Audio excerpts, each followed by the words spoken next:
Hey everyone, this is Disc Junkie, and welcome back to Secondhand Sickness.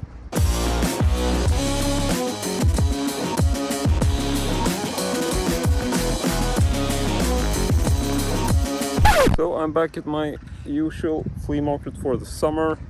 This is the second time. Last weekend was the premiere. Really packed with people last time. Not as much today, but I'm still hoping I can find some good stuff. So let's just go ahead and check it out.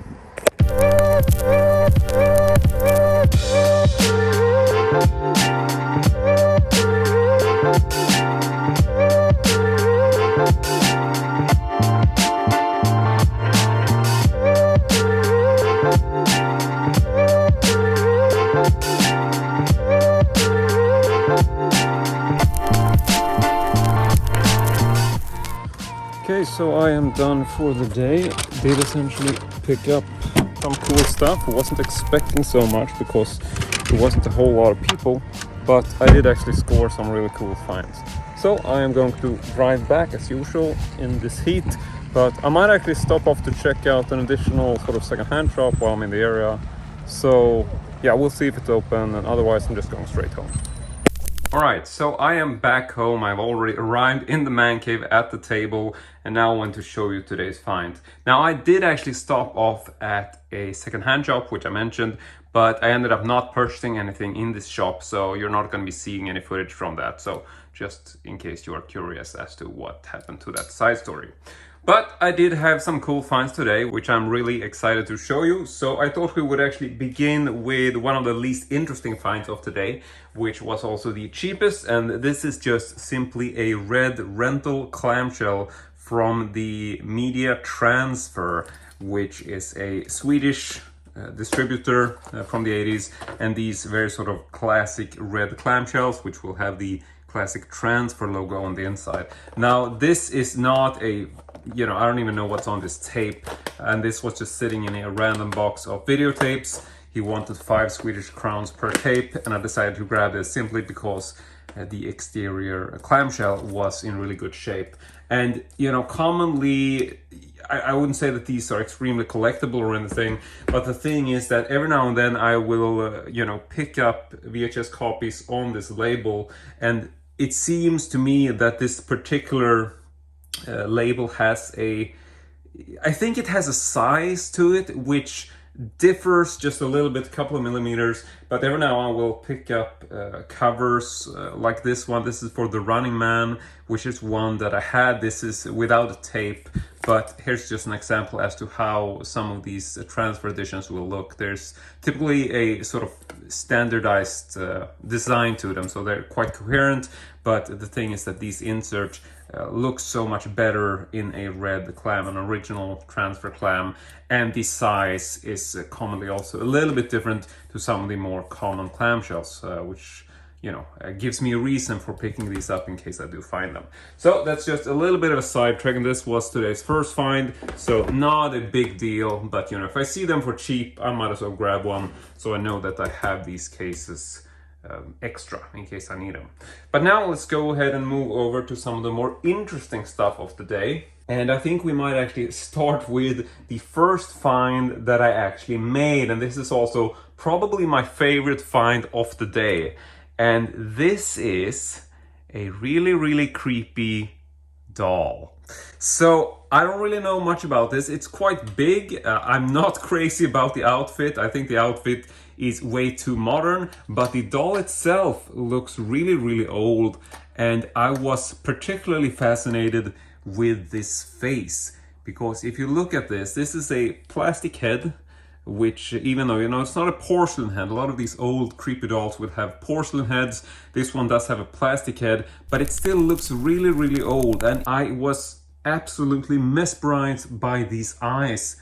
If you look at these eyes actually move, and they move from side to side. They don't move up and down. So they are synchronized. I'm guessing these are, going based on the weight or something. But just the fact that it moves from side to side rather than having the classic sort of eyelids that open and close when you tilt them the other way. This one doesn't have anything like that, but these eyes look really, really good. And I'm, absolutely fascinated with, you know, the design of this, because I thought they will... Oh, fuck. This fucking freaks me out just holding it, because it's just like...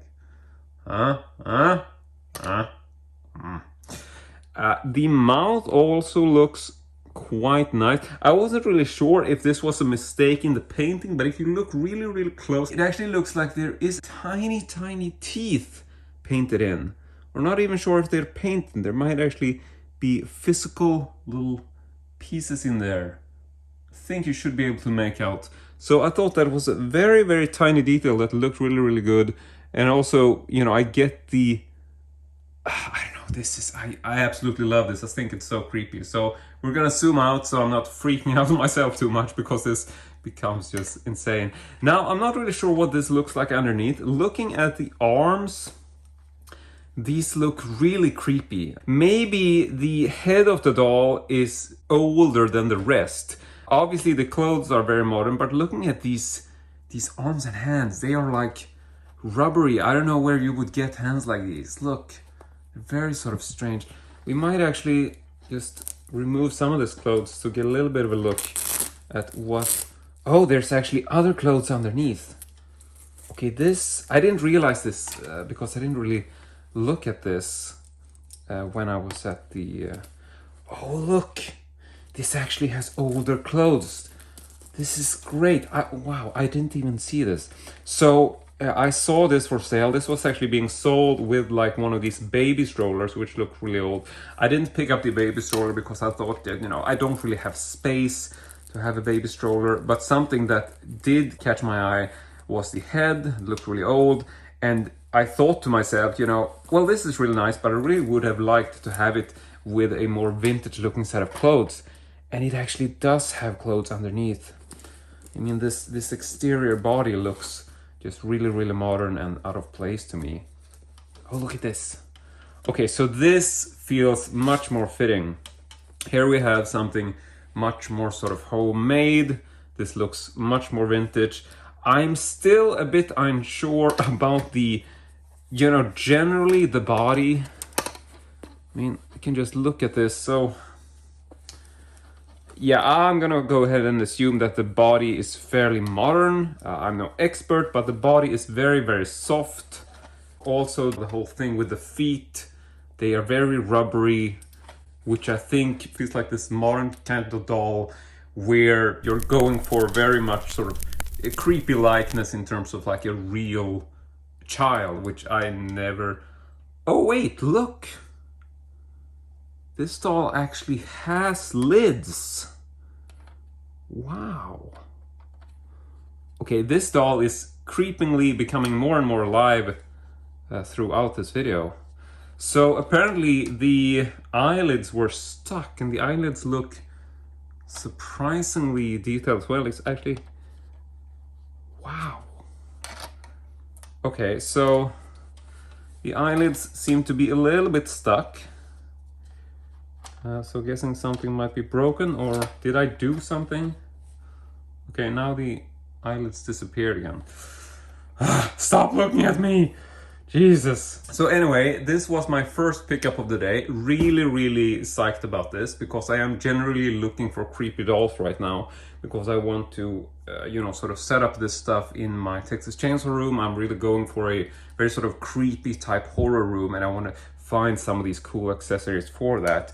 And the next pickup, I can just mention that this was 100 Swedish crowns. That's roughly 10 euro. I'm pretty sure that just getting a doll with this type of head, even the head might be worth more than that. Then again, I'm not a doll expert, but this head, looks awesome. Okay, so this was the second find of the day. 100 crowns, then 5 crowns for the tape. I'm gonna throw these boring clothes out of the way because you don't really have to look at these. Now, speaking of the Texas Chainsaw Massacre room, the second pickup of the day is actually on that same topic, because I am, like I said, I'm decorating my room, or redecorating it in the man cave, you know, the Texas Chainsaw Massacre room. And so I'm looking for stuff to add to that room. And here's a new thing which I found, which I wasn't in the market for, But then I stumbled over this. I actually found this at my flea market buddy Leif, which you have seen in some of my videos before. He had this. He commonly has some really curious stuff. And this is something I've never really seen before. And this is a sledgehammer of solid steel. This doesn't actually have a wooden handle to it, and this weighs a ton. I would assume that this is something that someone has crafted themselves. I'm pretty sure that this is a homemade sledgehammer. It is hollow, you can see there, and also has a hole at the top. So I figured the sledge, the top portion, is probably a standard, and then someone who, you know, is sort of a homemade welding kind of expert actually welded this massive solid steel handle to it. And so yeah, this is insane. I'm loving this. And this, you know, doesn't really scream Texas Chainsaw because, you know, looking at the classic sledgehammer that Leatherface uses, you know, this would have a typical wooden handle, might be larger even than this, but still I thought this was such a curious find that I felt that, you know, I'm just gonna grab it. And he wanted 100. I asked if he could sell this for 80 Swedish crowns, which he did. So yeah, I mean, for 80 Swedish crowns, I wouldn't mind actually adding this just to my toolbox in my garage, because yeah, I don't know when this might come in handy, but this feels like a really, really solid tool. I mean, just for a sledgehammer, you're not gonna have to worry that this breaks. You can basically hit whatever you want with this. So this was 80 Swedish crowns. I'm not much for picking up tools for the purpose of using them. A lot of the time I'll just pick up vintage tools because I think they look cool and I might want to keep them in the man cave as a, you know, sort of interior detail. But for today, I actually bought this because it's a bit of a dual purpose. I figured I could use it practically as well as use it in the man cave for display purposes. So that is the third find of the day, and now we are moving over to the last find, which was quite surprising actually, because I was thinking that, you know, I'm done, I'm not gonna get anything more. So I took a, you know, sort of slow stroll through the tales that I've already visited, and then I actually stumbled over this, which is a vintage magazine, which is from a label or a series which is called Kryddor. Kryddor is a Swedish, well, it's a Scandinavian word, I suppose, because I saw this and I'm like, okay, that's weird. I don't know of what this magazine is. And I started flipping through it and I realized that this is actually a Norwegian magazine. So kryddor is the Norwegian word for kryddor in Swedish, which is spices. Now, I'm not really sure why they picked that particular word. Maybe kryddor has a different meaning in Norwegian, I don't know. But this is essentially a very sort of soft core, not really erotica, but it's, you know, like these quirky sort of slightly erotic drawings and stuff like that. It doesn't really have any photos in it as far as I can tell. I think it's more stuff like this, little sort of, you know, fun sort of erotic little comics, like, you know, these sort of sexual or, you know, slight sort of innuendo kind of stuff, but nothing really too graphic. So yeah, there's a bit of nipples, but let's just move past it. It's not really porn, so I'm pretty sure this will be okay. So yeah, this was a Norwegian magazine, never heard about this, and I'm not really looking for Norwegian magazines in general, but I thought that this was such an interesting find, and he only wanted 20 Swedish crowns for this, and I am absolutely digging the cover. I thought this was such a nice cover, which would really be fitting to just frame it. I don't know who is the artist behind this, but I really like this design. And this was also in very good shape, so 20 Swedish crowns, yeah, I'm happy about that. But that is essentially it for all of today's finds. So we got the clamshell for 5, then we got the creepy doll. Jesus fucking Christ. We got the creepy doll for 100, we got the sledgehammer for 80, and then we got the magazine from Norway for 20 Swedish crowns. But that is it from me today. I want to say thank you very much for watching as usual. I really hope you enjoyed watching this video, because I really like making them, especially the secondhand sickness video is something that's very close to my heart. So it means a lot if you enjoy these videos. So leave a comment, subscribe, whatever, give me some feedback and tell me what you think. But that's it from me today. I want to say thank you very much for watching. I really hope you enjoyed it, and as usual, hope to see you all next time.